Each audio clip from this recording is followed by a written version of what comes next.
ассалому алайкум бинандаҳои азизи гиромӣ. барномаи иттилоотии ахборро бо муҳимтарин хабару гузоришҳои тоза ки ҳамкорони мо омода намуданд мустақиман манзуратон менамоем.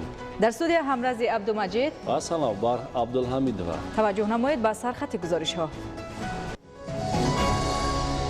ҳифзи истиқлолу озодии ватан ва сатҳи баланди худогоҳиву худшиносии миллӣ, тарғиби ватандӯстиву меҳанпарастӣ дар байни насли наврасу ҷавон. истифодаи мақсадноки нерӯи барқ аз ҷониби корхонаҳо ва аҳолӣ барои ба таври доимӣ таъмин шудани сокинон бо барқ замина мегузорад. тоҷикистон ватани азизи ман, дарёфти истеъдодҳои нави соҳаи санъат ва тақвият бахшидан ба касбияти ҳунари иҷрокунандагӣ мақсади асосӣ. кишти барвақтии сабзавот ва риояи қоидаҳои агротехникӣ вобаста ба он омили муҳими таъминоти аҳолӣ дар оғози фасли баҳор бо сабзавоти хушсифат.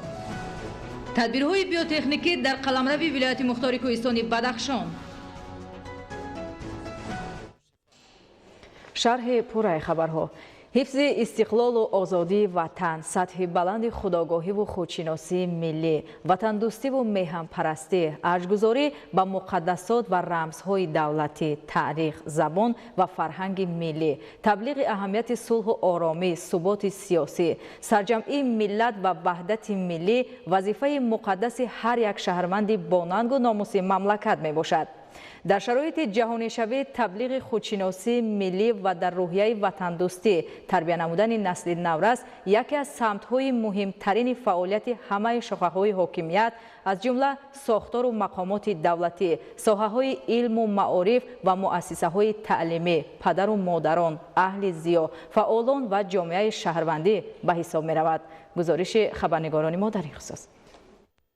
ватандӯстӣ эҳсоси гарму гувороест ки аз азал дар ниҳоду замири мардуми тоҷик ҷо гирифта, фарзандони миллатро ба заҳмату талошҳои созанда ба хотири ободии ватан, оромии сарзамине ки барояд азиз аст ва аз худ кардани беҳтарин арзишҳои инсонию фарҳангӣ раҳнамоӣ мекунад. ватандӯстӣ ин як воҷаи бисёр хушоҳанге ҳаст ки вақте ки мо дар хона, дар оила, дар мактаб, дар коргаҳ ба он дучор меоем ва мо як ҳушдоре ё бонге медиҳад ки мо аз нуқтаи муҳиме андеша кунем. андеша аз он кунем ки мо ватан дорем, диёр дорем, марзу бум дорем ва он моро сарпаноҳ аст.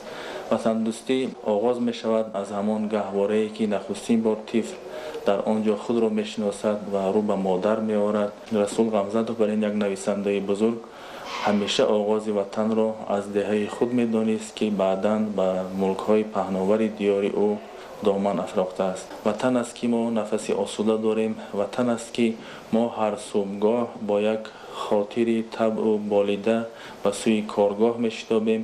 дар ватан ҳастем ки мо садои озоди худро дорем ва ҳар чизе ки ниёз дорем, ба ҳар чизе ки муҳтоҷ ҳастем, ба ҳар чизе ки мо зарурат ҳаст, дилпурии мо ва қадами устувори мо ана ҳамин ватан доштан аст. пас аз ба даст овардани истиқлоли давлатии худшиносии миллӣ дар меҳвари таваҷҷӯҳи сиёсати фарҳангии ҳукумати ҷумҳурии тоҷикистон қарор гирифта, маҳз дар ин давра ба рушди забон, адабиёт, фарҳанг, тамаддун ва расму оинҳои миллии тоҷикон заминаҳои ҳуқуқии воқеӣ гузошта шуданд. масъалаи худшиносии миллӣ дар замони истиқлолият яъне мақоми давлатӣ ҳам гирифт.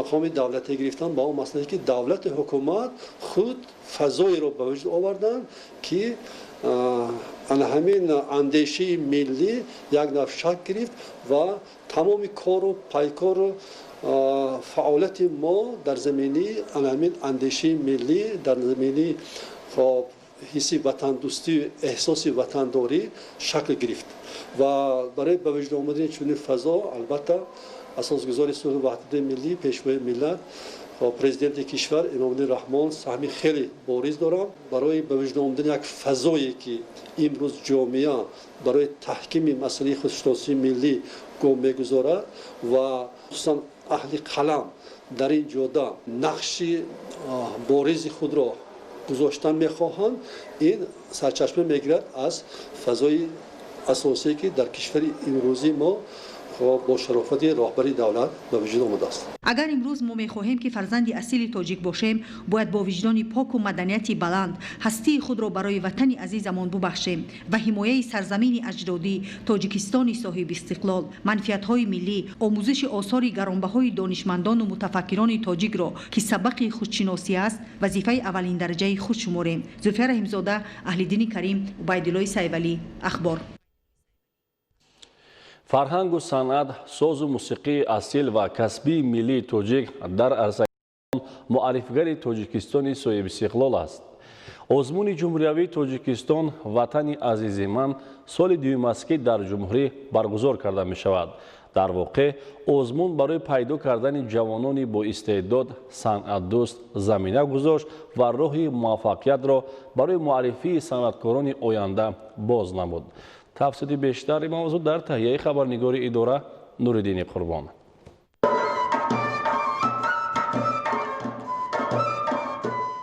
نوازندگی یکی از نامیناسی‌های آزمون جمهوری تاجیکستان وطن عزیز من میباشد که امروز جوانان صاحب استعداد در این بخش اشتراک کرده مهارت خود را نشان داده جایهای افتخاری را صاحب گشتند. شاهروز عزیزوف ساکن ناحیه دوردست لخش بر نوازندگی شوق و هوس زیاد دارد. نام برده با همراهی آموزگاران خود پیوسته تمرین نموده در آزمون جمهوری تاجیکستان وطن عزیز من اشتراک نموده مهارت نوازندگی خود را معرفی کرده است. من در آزمون جمهوری تاجیکستان وطن عزیز من اشتراک کرده سزاوار اشتراکچی فعال گشتم در دور جمهوری. من در دور یکم دور ناحیه‌ای و منطقوی جایهای نمایان گرفته در اشتراکچی فعال دور جمهوری اعلام کردم. من میناداری خود را با اساسگذار صلح و وحدت ملی پیشوای ملت پرزیدنت جمهوری تاجیکستان محترم امامعلی رحمان میرسانم که چنین آزمون‌ها را به راه مانده‌اند. به مانند شاهروز از دیگر شهر و ناحیه‌های کوهستان مملکت جوانان زیادی صنعت دوست و ایجادکار و با لیاقت در آزمون مذکور اشتراک کرده قابلیت نوازندگی، کمپوزیتوری و سرایندگی خود را نشان دادند. آزمون جمهوری تاجیکستان وطن عزیز من وسیله مهمی ترغیب و تشویق صنعت کسبی و فرهنگ ملی به حساب رفته در قلب هزاران نفر جوانان با استعداد شوق و هوس صنعتکاری را بیدار ساخت. از ناحیه تاجیک‌آباد 473 نفر در سطح محل اشتراک نمودند. از 463 نفر به دور دیم 265 نفر گذشتند. از 265 به دور سوم 132 نفر رسیدند و به دور جمهوری راحت گرفتند 6 نفر. از اینها 2 نفر غالب آزمون گردیده، یکی سزاوار جای دوم و دیگری همچی اشتراکچی فعال شرکت ورزیدند.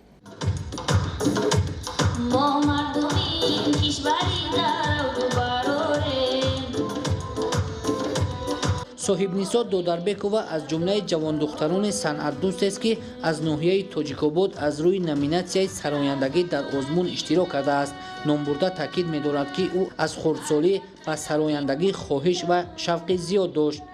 من در آزمون جمهوری تاجیکستان وطن عزیز من از روی نامیناسیای عنعنوی اشتراک کردم و صاحب دیپلم گردیدم و باز من آرزو دارم که در آینده باز خوبتر و بهتر تلاش کنم و باز صاحب جای افتخاری گردم.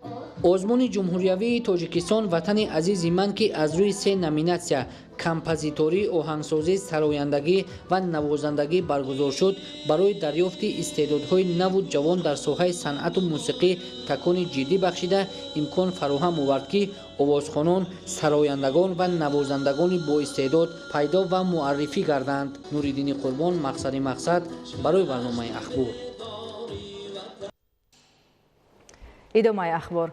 ساکنان ناحیه کوهستانی مسجح ولایت سوخت مهمیت استفاده صرفه‌کارانه نیروی برق را درک نموده در استفاده نیروی برق همیشه صرفه و سرشته‌کاری می‌نمایند. وابسته به صرفه‌کاری و استفاده مقصدناک نیروی برق در ناحیه گروه‌های کاری با اهالی ملاقات و صحبت‌ها می‌گذرانند. گزارش فرهادی رحمت.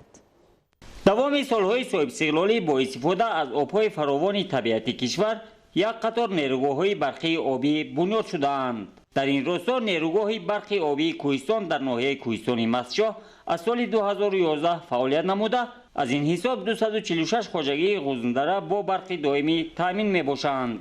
нерӯгоҳи мазкур дар тавозуни шабакаҳои барқии панҷакент қарор дошта дар маҷрои дарёи ғузн ки оби фаровон дорад бунёд гардидааст. дар мавзеи ғузндараи ноҳияи кӯҳистони мастшоҳ зиёда аз 10 деҳоти хурду бузург ҷойгир буда аз ин нерӯгоҳ ба таври шабонарӯзӣ барқи доимӣ мегиранд.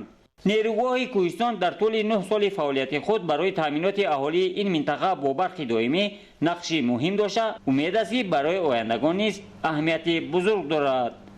сокинони ноҳияи кӯҳистони мастшоҳ муроҷиатномаи ширкати барқи тоҷикро бобати сарфакорона истифода намудани нерӯи барқ бо дарку эҳсоси баланд қабул намуда барои гарм нигоҳ доштани хонаву манзили худ аз сӯзишвориҳои алтернативӣ ҳезиму ангишт васеъ истифода мекунанд. امروز چقدر که شما میبینید ما الکی در هر یک خاندان نوحی کوهستان مستشار از این پیچکه‌های بخاری خیلی خوب استفاده میبریم و در نوحی کوهستان مستشار انگشت خودی تامین میباشد. همزمان اوید به استفاده سرفکارانه نیروی برق از حساب مقامات حاکمیت محلی جماعتی دهات گروه‌های مخصوص تأسیس یافته از جانب آنها در محله و دهه‌ها از نزدیک با ساکنان واخوری و ملاقات‌ها دایر می‌گردد.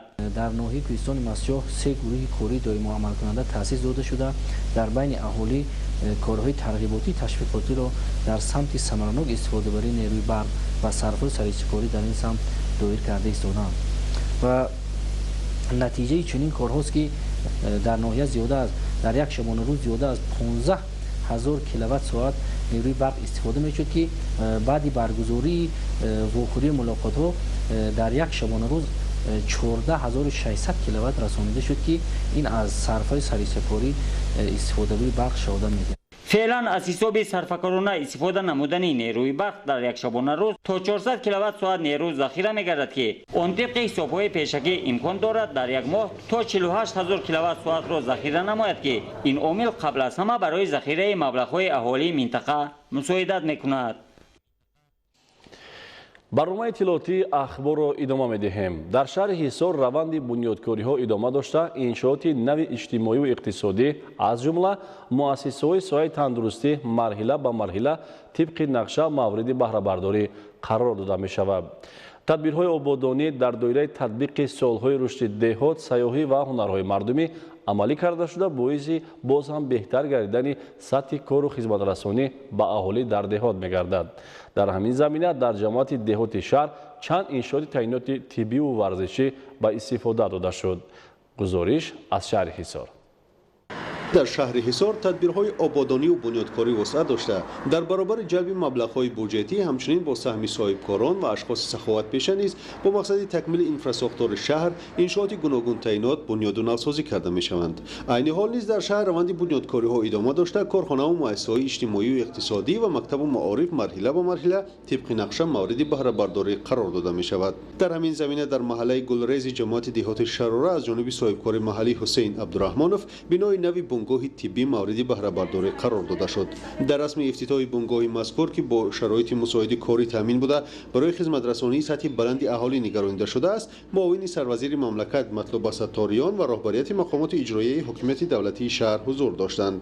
мавриди зикр аст ки ҳукумати ҷумҳурии тоҷикистон соҳаи иҷтимоиёт махсусан хизматрасонии тиббиро дар авлавияти сиёсати худ қарор дода бо ин мақсад барномаҳои мушаххасеро мавриди амал қарор додааст. аз ҷумла бунёди чунин муассисот дар деҳот ки дар доираи татбиқи солҳои рушди деҳот сайёҳӣ ва ҳунарҳои мардумӣ амалӣ карда мешавад боиси боз ҳам беҳтар гардидани сатҳи хизматрасонии тиббӣ ба аҳолӣ гардида ҳамчунин боис мегардад ки мутахассисони соҳибмалакаи маҳаллӣ бо ҷои кори доимӣ таъмин карда шаванд.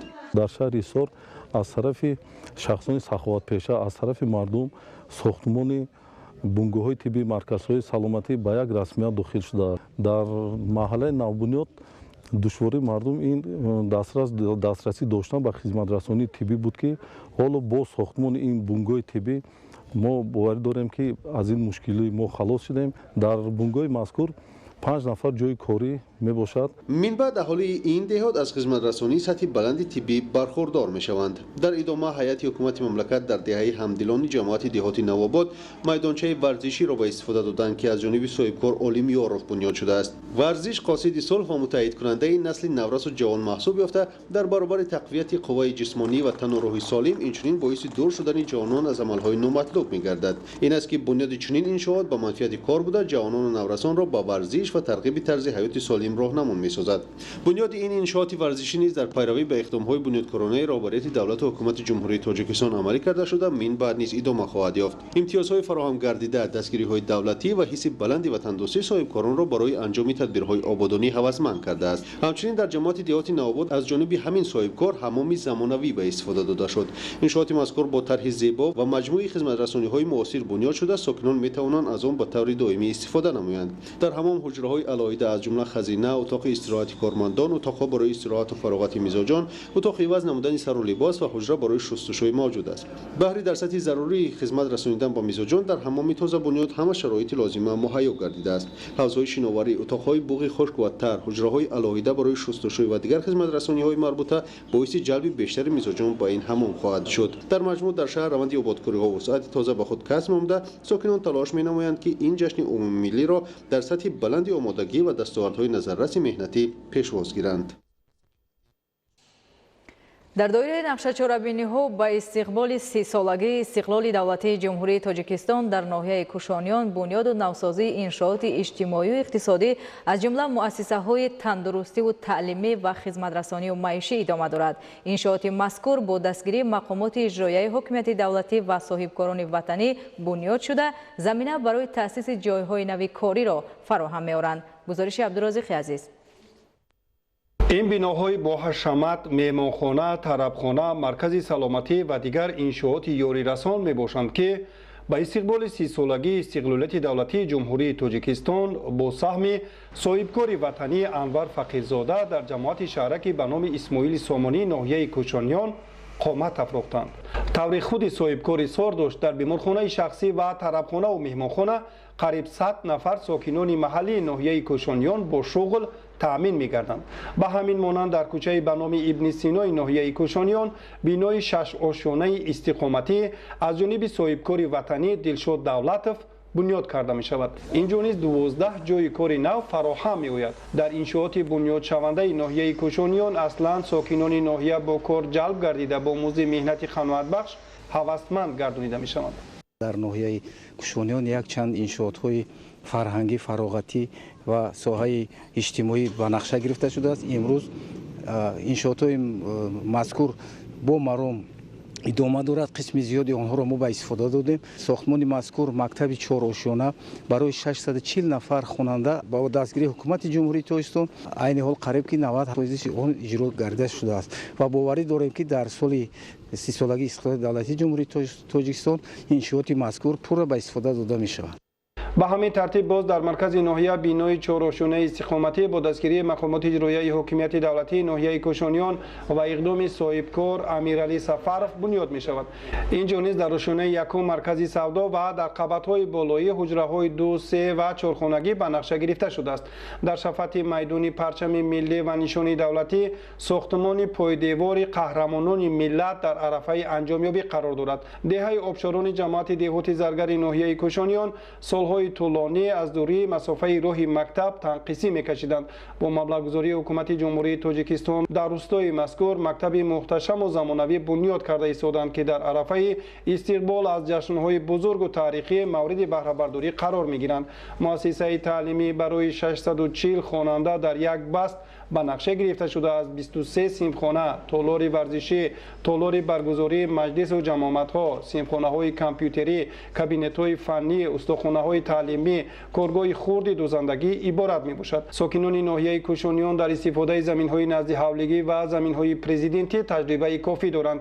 مخصوصا دهقانان ناحیه با براه ماندن استحصال محصولات توسط گرمخانه‌ها هم بازارهای داخلی مرکز ناحیه و هم شهر بختر و دیگر ناحیه‌های اطراف را فراوان می‌گردانند. تنها در خواجگی دهقانی به نام امام اعظم در مساحت بیشتر از 2 هکتار گرمخانه‌های موسمی و دائمی عمل کننده تشکیل کرده شده است که تمام سال سبزیجات تر و تازه استحصال کرده در قناوت و تنظیم نرخ بازار حصه‌گذاری می‌کنند.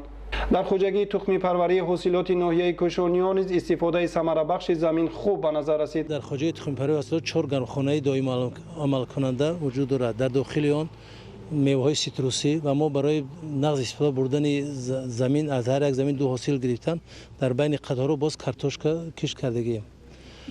2 گرمخانه موسمی کردیم که مثلا در یکی از آنها نیت داریم بادرین کنیم، در دویمش قلمفری بلغاری. سال گذشته حاصل باغ‌ها قناعت بخش بود. در اینجا درختان میوه‌شان دانکدار و به صادرات نگرانده شده پرورش کرده می شود. ساکنان ناحیه کوشانیان در استفاده زمین‌های نزد حولگی و پرزیدنتی هم مسئولیتی خاص دارند. نور محمد بوریسов ساکن دهه ورشیل جماعت دهات مهنت آباد اصلا زندگی خویش را از حساب مهنت حلال زمین‌های نزد حولگی پیش میبرد. چون ناحیه کوشانیان به مرکز ولایت ختلان مسافت نزدیک دارد، دهقانان سبزیجات رویده را به نزدیکترین بازارهای شهری بختر انتقال می‌دهند و درآمد خوب اقتصادی به دست می‌آورند. 13 سوتیق زمین نزد حولگی، 4000 نهال گلکارم کوریدگی، 4000 کلوبنیک، بعد 2 سوتیق کارتوشکا، وایش موندگی جای پامیدور، جای سبزی است، اوزی اگرودا، شلغم تور. همینجا در حولین همین قچیز کردگی. در منزل استقامتی جمعه‌بک شریفов نیز ساکن همین روستا مدنیت بلند بهره برداری از زمین نزد حولگی به نظر رسید. این خانواده در مساحت 15 سوتیق قطعه نزد منزلش پای در پای محصولات پرورش می‌کند. سبزیجات در آخر تابستان کشت کرده را الکی جمع‌آوری کرده حاصل پامیدور را در خانه‌ها انجام نمودند. به همین طرز کار همساله برای تا سال آینده محصولات ذخیره می‌کنند و اضافه آن را پیشکش بازار می‌گردانند. زمین پشتی زمین رزق نصیب همین گولکا و کیلو و فرزندو همه همین زمینه این یکم حاصل گلکارم میکنیم، بعد از این باقلیجان میکنیم، در پشتش مکه 3 حاصل گویا میشه. بعد او با همین گلکارم هم میکنیم، تیار میشه، بچه‌ها بازار میبرن. اگر بسیار شوه بو میگیم امو خریدارا رو چون میان در خونه میبرن. در ناحیه رشت با مقصد تقویت اینفراستراکچور دهات تدبیرهای ضروری عملی کرده شده انشاء تعیینات گوناگون مورد بهره برداری قرار داده می شود. در همین زمینه از جانب شخصان وطن دوست که برای سفر حج مبلغ معینی را پس انداز نمودند انشاءات معارف و تندرستی بنیاد کرده شده، همچنین راههای محلی نیز نوسازی کرده می شود. گزارش ایدیگولی محمود.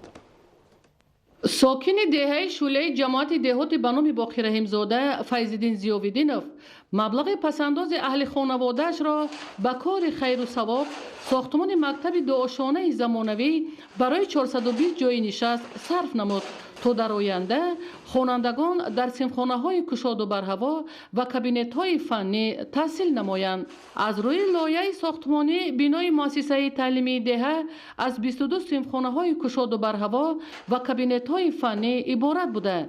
کارهای ساختمانی را بناکاران در آشیانه یکم و دوم و پوشانیدن بام بنا انجام دادند. این اولین تشبث سخاوتمندانه به شمار می رود که صاحبکار وطنی از حساب پسندازهای خود با مبلغ قریب 3 میلیون سومانی بینای دعاشانه تعلیمی و دیگر زیربناهای علاوگی بنیاد نموده. انشاءات از روی نقشه در عرفه جشن 30 سالگی استقلال دولتی جمهوری تاجیکستان با تمام تجهیزات ضروری به استفاده داده می شود.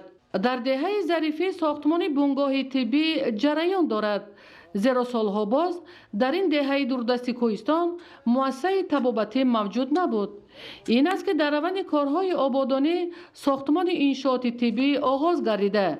با انجام کارهای ساختمانی بنگاه با تمام شرایط‌های طبابتی در مهلت پیش بینی شده به استفاده داده می شود.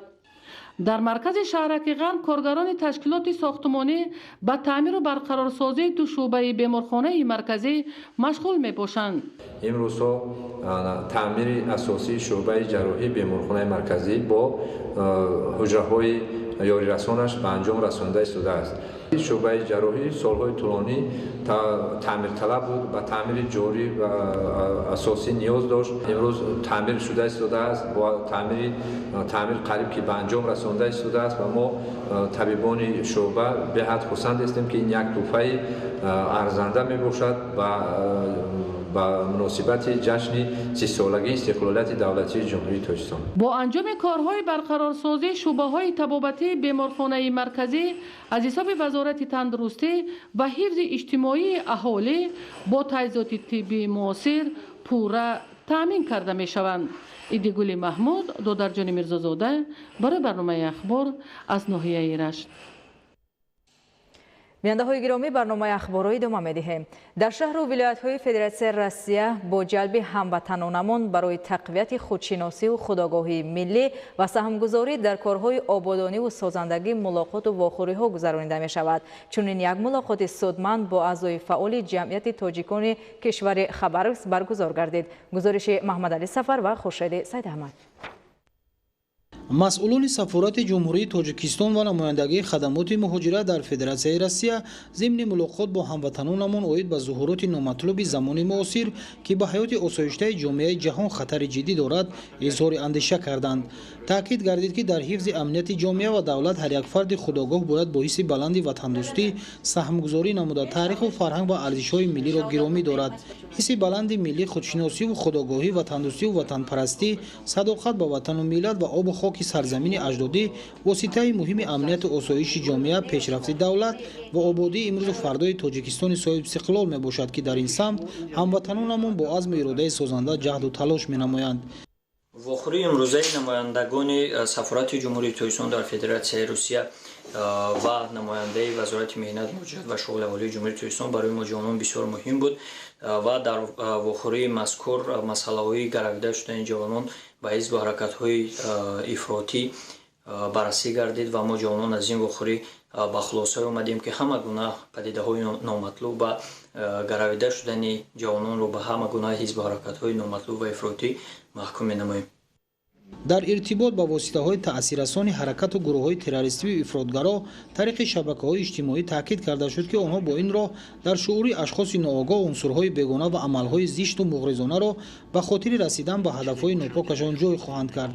از این رو هر یک فرد جامعه باید با تکیه به خرد ازلی ارزش‌های ملی و دولتی را حفظ نموده در پیشرفت باثبات مملکت با احساس گرم وطن‌دوستی فعالانه سهمگذاری نمایند.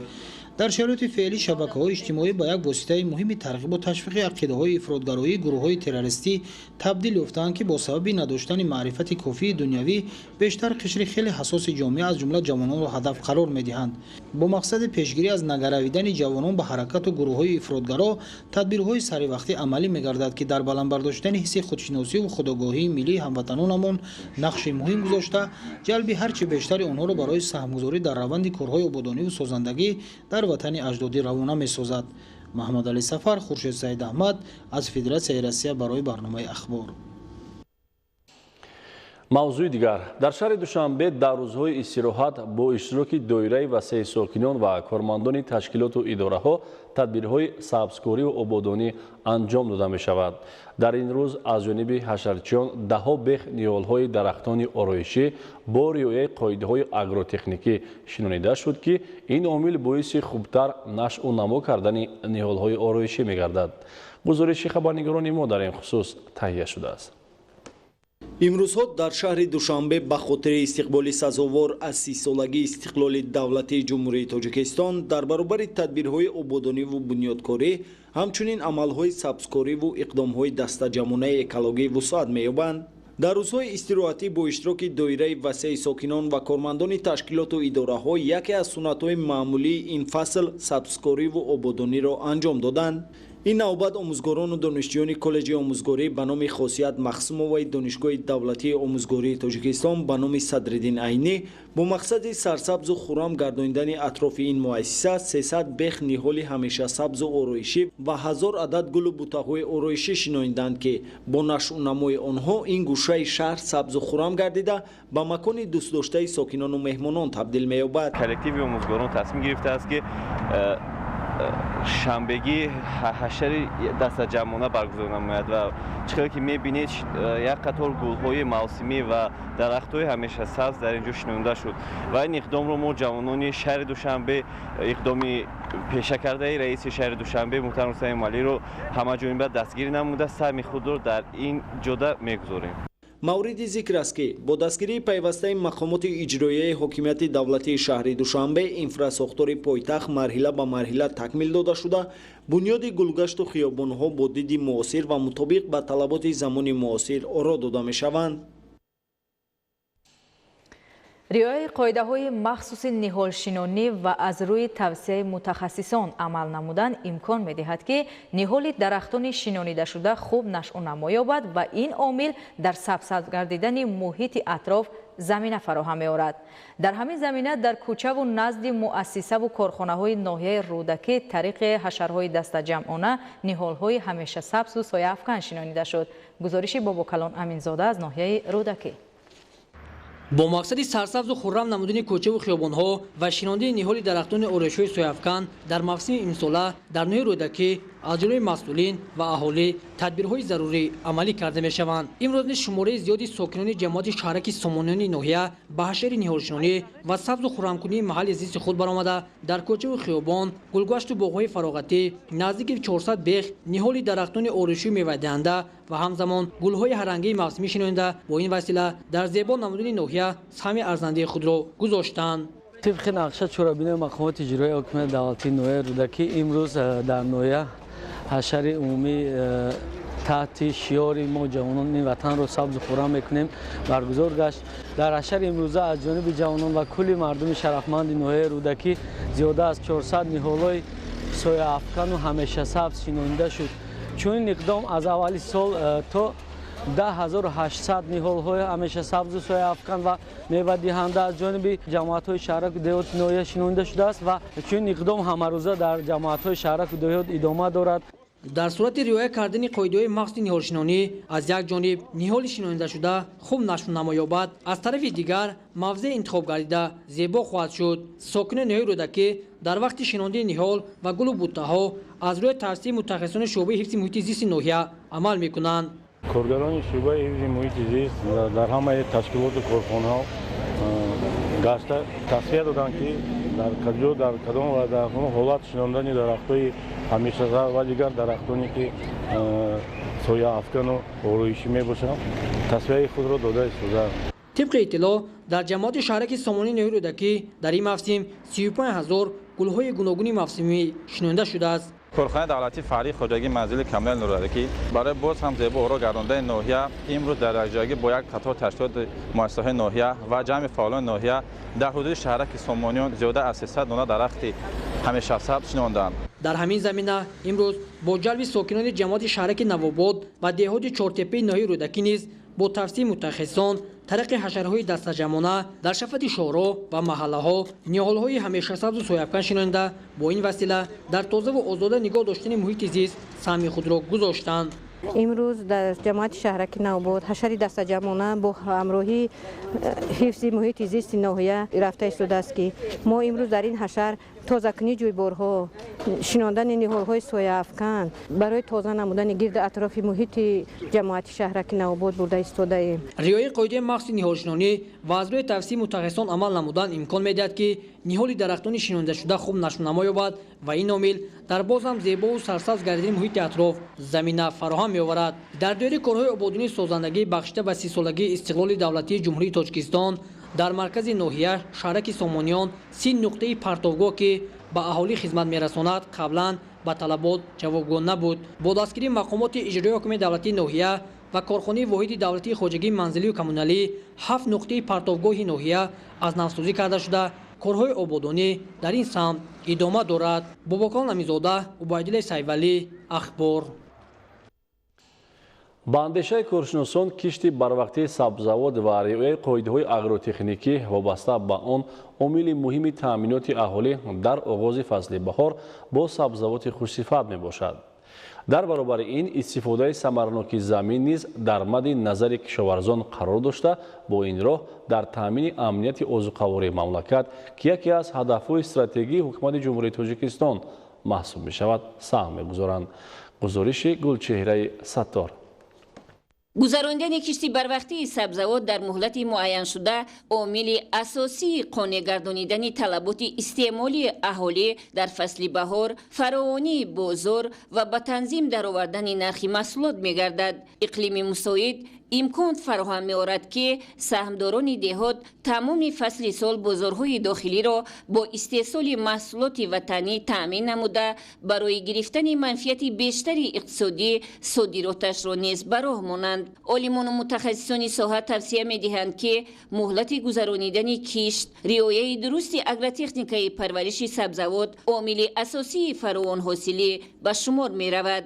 вақте ки фурсатҳо даст надод барои кишт кардани, чунки боришот зиёд шуд, сардиё зиёд шуд, дар бисёр минтақаҳо ба пуррагии кишти барвақтӣ картошка гузаронида нашуд. акнун кишти картошкаи барвақтӣ бештар дар водиҳо тавсия дода мешавад. дар водии хатлон, дар ноҳияҳои тобии марказ ва бидуни ин он хоҷагиҳое ки то имрӯз кишти барвақтии картошкаро фарз кардем нагузаронда бошанд, имконият ҳаст. имконият дар моҳи феврал бисёр хуб мешавад. ҳангоми сардиё як бартараф шудан ва ҳарорати ҳаво ба як дараҷаи муайян гарм шудан ва инчунин аз ҳама муҳим хокрез шудани хок. ҳангоме ки мо тайёр мекунем қидаи замин барои кишти картошка бошад, ҳатман ин ба муҳити хок диққати зарури доданамон дар кор аст. дар минтақаҳои гуногуни ҷумҳурӣ вақти гузаронидани кишт метавонад 1 ё ним моҳ фарқ дошта бошад, вале истифодаи оқилонаи замин ва ҳавои мусоид, интихоби тухмиҳои хушсифату пешпазак, омодагии ҳамаҷониба барои кишт яъне шудгори хушсифат ва меъёри ғизодиҳӣ аз ҳар як хоҷагидор ҳисси баланди масъулиятшиносиро талаб менамояд. мо бояд ҳама вақт дар дастархони аҳолӣ пиёзи ҳам барвақтӣ, ҳам миёнапаз, ҳам дерӣ дошта бошем. ҳоло бошад дар давраи тирамоҳ, хусусан дар вилояти Хатлон, қисман дар вилояти Суғд ва Водии Ҳисор пиёзи барвақтӣ инам бошад дар даҳаи якум дуюми моҳи сентябр кишт кардан ва ҳоло он пиёз ки худ зироати ба хунукӣ тобовар аст дар давраи тирамоҳ зимистон аввали баҳор нашунамо карда ба мо метавонад дар охири моҳи апрел, моҳи май ҳосил диҳад. вале пиёзе ки барвақтӣ ҳаст барои нигоҳ доштан он қадар ҷавобгӯ нест, чунки бо гузашти як вақти муайян то моҳҳои октябр, ноябр нигоҳ доштан мумкин. баъдан мо бояд ҳатман пиёзи дерпаз дошта бошем, то ки аҳолӣ аз он истеъмол кунад. аз рӯи тавсияи олимон ба роҳ мондани киштукор ба саҳмдорони хоҷагиҳои деҳқонӣ имкон фароҳам меорад ки аз самараи меҳнат натиҷаи дилхоҳ ба даст оранд. пас аз оне ки мо кишта ба пуррагӣ ба итмом мерасонем, аз ҳама муҳим ин риоя кардани реҷаи об аст. барои кишти барвақтии картошка танҳо навъҳои барвақтпаз тавсия карда мешавад. дар ноҳияҳои ҷайҳун, шаҳри Тус, Қубодиён, Носири Хусрави вилояти Хатлон ки иқлими гарм доранд, кишти пиёзи барвақтиро хоҷагидорони бо таҷриба охири август ва моҳҳои сентябр кишт намуда дар моҳи апрел аллакай ҳосилашро ҷамъоварӣ менамоянд. қисми муайяни майдони кишти пиёз ин аз вобаста ба шароити иқлиму хок ва минтақаи парвариши он дар давраҳои моҳи декабр, январ, феврал то даҳаи якуми моҳи март фаро мерасад ва дар ин давра мо бояд кишт гузаронем.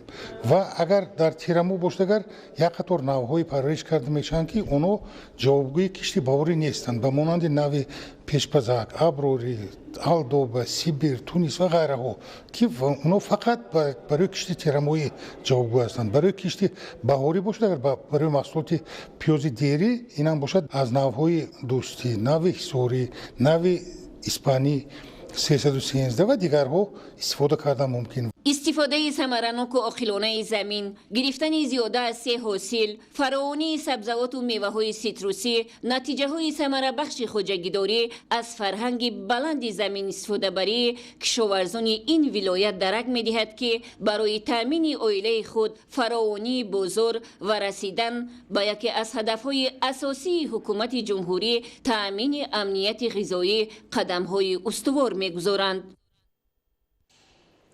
در شهر و ناحیه‌های ولایت سوخت طی شبانه روز آخر هوای مساعد امکان داد که کارهای کشاورزی موسمی بخصوص شودگار زمین و بوریش و به شکل ضروری درختان از نو وسعت بخشیده شود. گزارش روزعلی رحمان و دلشاد یوسفی. بارشات برف با خنکی‌های از 5 تا 15 درجه دوام یک هفته 10 روز گذشته بر زمین سردی‌ها با شمالی خشک که خاص اقلیم اکثر موضعی منطقه‌های ولایت سوخت است با گذراندن بسیار کار و چاره‌بینی‌های اگرتکنیکی کشاورزی امکان نداده بود. خصوصا یخبندی با شودگار زمین و در حرارت از 5 درجه خنک بوریش سانیتاری و به شکل ضروری درختان باغ را عالمان و متخصصان ساحه در شرایط اقلیمی ولایت سوخت توصیه نمی‌دهند. دوام 2-3 روز گذشته هوا مساعد شده کشاورزان کارهای دوره زمستانه را وسعت ببخشند. تازه کردن زمین‌ها، جویبارها، درخت و بوته‌های سر مزرعه‌ها از چنین تدبیرها بوده در همه موضع‌های ولایت سوخت کشاورزان عملی می‌نمایند. در باغات خواجگی‌های جماعت دیوات خستیورز ناحیه باباجان غفوروف یکچند تدبیر زمستانه در آوردن پارو به شکل ضروری درختان، کارکردی باغ و تعمیر و برقرارسازی زهبورهای کشاده و پوشیده یک جای اجرا کرده می‌شوند. برای حاصل آینده نظم گرفتن اول ما من زمین‌ها و پارو در آوردیم. وقتی که ما اینا پاره خود میپتاییم و تیت میکنیم شودگار میکنیم بعد نامی شدن به خودش به کشته میگیرد. بنا به گفته خواجگیداران این تجربه دهقانان کارآزموده بوده اساس و زمینه بلند برداشتن ثمره زمین کشت و باغات میباشند. شودگار باز یک عامل اساسی بلند برداشتن حاصلخیزی زمین بوده. این چاره‌بینی در دوره آخری ترما و اول زمستان باید انجام یابد و با کارکرد و دم گرفتن و حاصلخیزی زمین منفعتی کلان دارد. در ساحه کشاورزی ولایت سوخت شودگاری بیش از 210,000 گکتار پیش بینی شده تا این دوره شودگاری 156,000 گکتار انجام یافته است. در خواجگی‌های ناحیه جبار رسولوف و شهر کنیبادام بیش از 95% و قریب 100% زمین‌ها کارکرد و جفت گردیدند. خواجگیداران شهر کنیبادام اساساً شودگاری زمین را در ماه‌های نوامبر دکامبر به اتمام رساندند. باقی مانده زمین‌هایی که آبی ذخیروی و یخاب مانده شده است در دوام 3-4 روز به اتمام میرسانیم. در مهلت تیز به اتمام رساندن شودگاری ترمایی این نتیجه ثمرناک استفاده بردن تکنیک شودگار کننده اسپارهای تراکتوری و دیگر چاره‌بینی‌های تکنیکی میباشد.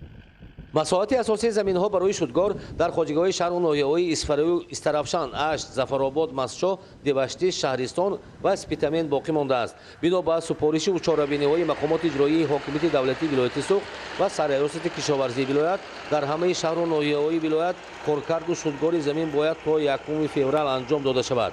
خصوصا استفاده تراکتورهای تسمه‌چرخ عامل سرعت و صفت شودگار است. در ناحیه اسپیتامین این امکانیت را استفاده می‌برند. تا روز 16 ژانویه یک قسمی زمین ها شودگار ناکرده ماندگی و از روز پیش سرکر هوا مساعد شد زمین رسید برای شودگار موافق شد برای سری وقت با آخر رساندن باش تراکتورهای کارش 2 سمینه 3 سمینه تشکیل کرده شده که شب و روز 15-17 تراکتور کار کرده حساب است. بخصوص در خواجگی‌های کشاورزی شهر و ناحیه‌های قسمی وادی ولایت تشکیل کار استفاده ثمرناک تکنیک تامین با سوزشواری و شرایط به مهندس مکانیزاتوران امکانیت خواهد داد که در 4-5 روز منبعد در قسم باقی مانده زمین‌های کشت سبزیجات کارتوشکا و پخته شودگار انجام داده شود. زیرا بنا به معلومات مرکز آب و هواشناسی از میانه هفته آینده در حدود ولایت باز خنکی‌ها پیشگویی می‌شوند. کشاورزان ولایت با استفاده از هوای مساعد امروزه دیگر چاره‌بینی‌های کشاورزی را وسعت می‌بخشند. روزعلی رحمان، دلشاد یوسفی، ولایت سوخت برای برنامه اخبار. در شهر ناحیه‌های ولایت سوخت برای اسقطکنی زمین‌های نو و با گردش کشاورزی وارد نمودن آنها همچنین بلند برداشتن حاصلناکی زمین تدبیرهای ضروری عملی کرده می‌شود. در 3 سال اخیر در ناحیه مسجد از جانب خواجگی‌ها 78 چاه عمودی برای آبیاری کوفته شده از 10 تا 15 گکتار زمین را با آبی پولیزی تامین می‌نمایند. گزارش محمود احمدزاده و الیاس باباجان. хоҷагии деҳқонӣ Ниёззода дар ноҳияи Масчо бо саҳми аҳли оилаи Ниёзовҳо аз соли 2016 инҷониб амал мекунад, ки дорои 4,7 гектар майдони кишт буда, дар мавзеи канории ноҳия аз ҳисоби заминҳои аз истифода монда таъсис дода шудааст, ки дастрасӣ ба оби полизӣ таи 20 соли охир мушкил гардидаву садҳо гектар аз гардиши кишоварзӣ бозмондааст. аҳли саҳмдорони хоҷагии деҳқонӣ Ниёззода низ тасмим гирифтанд, ки дар чуқурии то ба 140 метр чоҳ кофта бо оби бемамонияти полизӣ даст ёбанд. Ми оилавӣ кардем ки як чой амонӣ ковем ҳамин заминҳоро корам кунем ки ҳосил ба даст биёрем. бо дастрасӣ ба технологияи наву корбасти дуруст, ширкату соҳибкорони инфиродӣ дар самти чоҳкобӣ фаъолият ба роҳ монда, вобаста ба структураву таркиби замин бо пешниҳоди тадқиқотчиёни геологӣ пайи анҷоми корҳои пармагарӣ мебошанд. соҳибкори инфиродӣ Насриддин Муҳиддинов таи 3 сол аст, ки дар ин самт фаъолият мебарад ва бо дархости хоҷагидорон тариқи техника чоҳи амудӣ кофта заминҳои ташнарабро шодоб менамояд. оид ба шартномае ки мо дорем ба ҳамин хоҷагии деҳқонии Ниёззода ҳаракат карда ҳамин корҳошона ба анҷом ба сифати аъло ҳамаша ҳаракат карда хоҷагиро обшо бароварда. дар 3 соли охир дар ноҳияи Масчо аз ҳисоби хоҷагидорону аҳолӣ, мақомоти иҷроии ҳокимияти давлатии ноҳия ва маблағҳои шарикони рушд 98 чоҳи амудӣ кофта ба истифода дода шудааст, ки 20 чоҳ барои оби нӯшокӣ, боқӣ барои обёрии заминҳо пешбинӣ шудаанд. вобаста ба таркиби замин, об аз чуқурии 100 то 150 метр бо харҷи 200 то 310 ҳазор сомонӣ бароварда мешавад. ин раванд маҷмуан дар ҷамоатҳои обурдон ва навбаҳори ноҳия бештар ба роҳ монда шуда, василаи хуби ба гардиши кишоварзӣ ворид намудани заминҳои аз беобӣ аз кишт бозмонда мебошад. чунин тарзи таъмини хоҷагиҳо бо оби полизӣ ва дар ин давраи фасли зимистон ба роҳ мондани шудгори заминҳою ворид кардани нуриҳои органикию яхомонӣ ба афзун шудани ҳаҷми маҳсулоти кишоварзӣ мусоидат менамояд. иҷрои нишондиҳандаҳо дар асоси истифодаи имкониятҳо, тадбирҳои якҷояи идораи беҳдошти замин ва обёрӣ ва кумитаи идораи замини вилояти суғд бо таъмини оби полизӣ, назорати қонун дар самти истифодаю самараноки заминҳо ва тадбирҳои фаҳмондадиҳӣ амалӣ шуданд, ки асоси баланд шудани ҳосилу таъмини аҳолӣ бо маҳсулоти خودی می باشد. در ناحیه عبدالرحمن جامی امروزها مسئولین ساحه با خوجگیداران و کشاورزان به موسم نو کشت و کار آمادگی دیده با استفاده از شرایط موجوده برابر یخابمانی و شودگار زمین‌های کشت شونده، همچنین تازه کردن زهبور و زهکش و دیگر انشاءات آبرسانی را انجام می‌دهند. گزارش از ناحیه عبدالرحمن جامی. متخصصان اداره دولتی بهداشت زمین و آبیاری ناحیه عبدالرحمن جامی طبق نقشه چاره‌بینی‌های موسمی عمل‌های مربوطه را به مانند تعمیر پایگاه‌های آبکش، تازه کردن زهبور و زهکش‌ها و دیگر انشاءات ساحه انجام داده. در یک وقت توسط جوی و نهرهای خودجاری بهر انجام دادن یخابمانی و تامین آب ذخیروی در زمین‌های کشت شونده، خوجگیداران را با آب پالزی تامین می‌نمایند. زیاده از 80% کارهای به نقشه گرفته شده علاقه اجرا کرده شدند. کندن زهبور و زهکش، تازه کردن شبکه‌های آبدهی با یک تنظیم معین عین زمان ادامه دارد و در برابر این وابسته به هوای مساعدی که این سال برای دهقانان عین زمان آمد، آبشویکنی زمین‌ها، یخابمانی و آبمانی ذخیروی نیز ادامه دارد. خیلی که خودتان شاهد هستید، امروز در جماعت‌های دهات ناحیه 10 متر کوبی آب تامین شده است. به نظر عالمان و متخصصان یکی از عامل‌های اساسی رشد ساحه کشاورزی و رویانیدن حاصل دلخواه زراعت گوناگون محض در شرایط وادی وخش این تامین سری وقتی خوجگی‌ها با آب پالزی و در حالت خوب نگاه داشتن حالت ملیوراتیوی زمین‌های کشت شونده به حساب می‌رود. سال به سال توجه دهقانان به زمین زیاد شده ایستاده است. من همین سال علاقه زیاد از 900 گکتار شالی کش کرده شد، زیاد از 1000 گکتار حوضهای ماهی با او تامین کرده شدند و 8000 گکتار پخته کش کرده شد. این سال هم باشد هم در زمین‌های یارسانی پرزیدنتی، هم در زمین‌های نزدی حوالگی و هم در زمین‌های خوجگی دهقانی علاقه زراعت‌هایی که امشب و روز باید کش شوند علاقه کش کرده شدند و ما کوشش می‌کنیم که تمام ناحیه با آب پالزی تامین شود. کشاورزان صاحب تجربه ناحیه عبدالرحمن جامی در این ایام سری وقت از شودگار خوشصفت برآوردن زمین‌های کشت شونده را یکی از عامل‌های مهم فراوان حاصلی دانسته این روند را وسعت می‌بخشند. اهل خواجگیداران و کشاورزان حدود جماعت دهات کلینین در مقیاس ناحیه نتیجه‌های دلخواه مهنتی را صاحب بوده. امروزها با مصلحت و توصیه‌های عالمان و متخصصان ساحه کشاورزی عمل‌های به این ایام نوحیا موافقро ба монанди ба шаклдарории боғу тогзор, яхобмонӣ ва шудгори майдонҳои мавриди киштро анҷом медиҳанд. дар масоҳати 1256 гектар бояд ки киштгор гузаронда шавад. то ҳоло 562 гектар киштгор гузаронда шуд. аҳамияти ин шудгор дар ин шабу рӯз барои хубӣ, барои ҳосили зироатҳо, барои он аст ки барои намнокии заминро дар вақти кишти зироатҳо дар фасли баҳор бисёр фоидаи хуб мерасонанд. мутахассисони раёсати кишоварзии идораи давлатии беҳдошти замин ва обёрӣ дар ҳамкорӣ бо хоҷагидорону кишоварзони ноҳия ният доранд ки бо истифода аз шароитҳои мавҷуда баҳри ноил гардидан ба натиҷаҳои баландтари меҳнатӣ дар соли ҷорӣ тадбирҳои муҳими мавсимиро сари вақт анҷом диҳанд. Таварали соҳибназар, Парвизи Сафар аз ноҳияи Абдураҳмони Ҷомӣ барои барномаи ахбор. боришоти барфи зиёд ва хунукиёи рӯзҳои охир дар қаламрави вилояти мухтории Кӯҳистони Бадахшон барои ҳайвоноти ваҳшӣ ва паррандагон мушкилиҳоеро пеш овард. Кормандони муассисаи давлатии хоҷагии ҷангали ноҳияи Ишкошим барои пешгирӣ аз нобудшавии ҳайвоноту паррандагон корҳои биотехникиро анҷом медиҳанд. Мутаваҷҷеҳ бошед ба гузориши омода намудаи ҳамкоронамон дар ин хусус.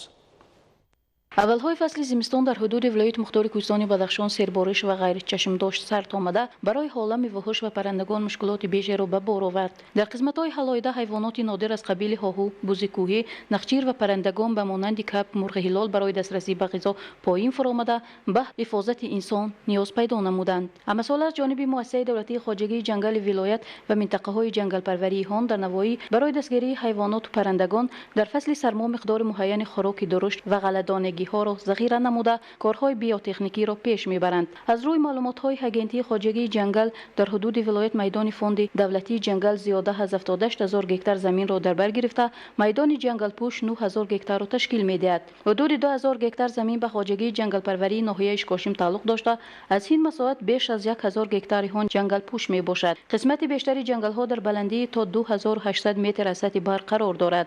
дар баробари дигар хоҷагиҳои ҷангалпарварӣ ин хоҷагӣ низ барои пешбурди корҳои биотехникӣ миқдори муайяни хӯроки чорво ва ғалладонагиҳоро захира намуд.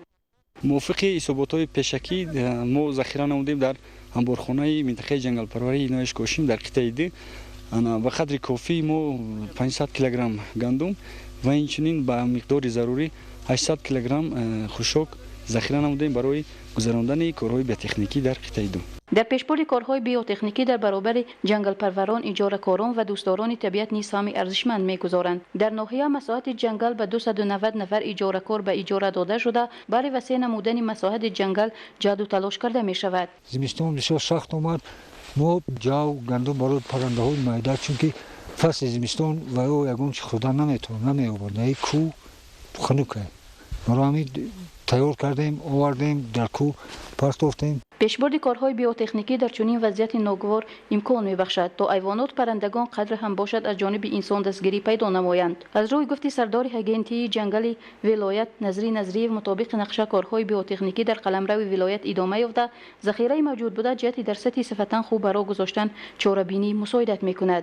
дар ҳамаи қитъаҳои минтақаҳои ҷангалпарварии ноҳияҳо бо сокинони маҳаллӣ, фаъолон, дӯстдорони яъне табиат, инчунин нозирони сабз дар маконҳои ҷамъшавии паррандагон ва ҳайвоноти ваҳшӣ, яъне ба миқдори муайян ҳам маҳсулотҳо, яъне зироатҳои ғалладонагӣ ва ҳам алаф, коҳ, яъне беда таъмин карда мешавад. фасли сармо дар Кӯҳистони Бадахшон идома дошта, эҳтимолияти боридани барфи зиёд вуҷуд дорад. аз ин рӯ кормандони соҳаи ҷангали вилоят барои дастгирии ҳайвонот ва паррандагон аз тамоми воситаҳои мавҷуд буда истифода хоҳанд намуд. бинандаҳои гиромӣ, чунин буданд хабарҳои барои ин соат омода шуда. бароятон беҳтарин хушиҳои зиндагиро таманно дорем.